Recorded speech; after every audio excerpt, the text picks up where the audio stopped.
Hello, बोल ना Nikhil. Hello Deepak शेठ, urgent भेटायचंय.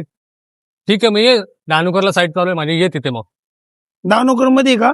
आलो आलो आलो. ठीक आहे, तिथेच बोलू आपण. हो.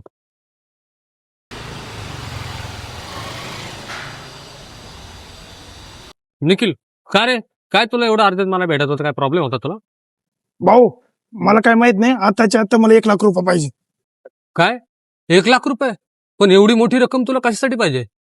माझ्या शेजाऱ्याने गाडी घेतली, मला आजच्याच नवीन गाडी घ्यायची. अरे निखिल, तुझ्या शेजारच्याला मी ओळखतो. तो महिन्याला लाखाची उलाढाल करतो. तू त्याची आणि त्याची तुलना करू शकत नाही. तू काय करतो ते बघ आधी. तू त्याची बराबरी करू नकोस. तू तुझी कमाई बघ किती आहे, आणि मग असा विचार कर की तुला गाडी घ्यायची का नाही घ्यायची. दीपक भाऊ, पैसे द्यायचे असेल तर दे, मला ज्ञान नको देऊ. हे बघ, तुझं असं असेल तर मी तुला पैसे देऊ शकत नाही. ठीक आहे, चालतं नको देऊ, मी बघतो दुसऱ्याकडून.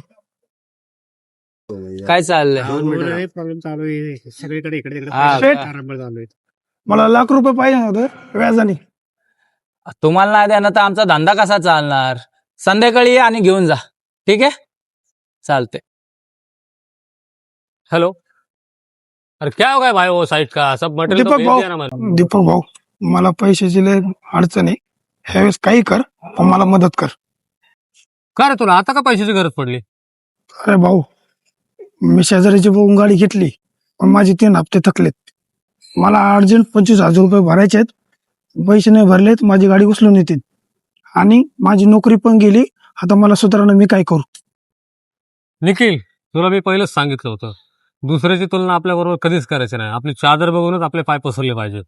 हे बघ बाबा, ह्यावेळेस तर मी तुला मदत करेल, पण नेक्स्ट टाइम काही कुठली गोष्ट करताना नक्की चांगला विचार कर. भाऊ, मला माझी चूक कळली, यापुढे मी विचार करून वागन.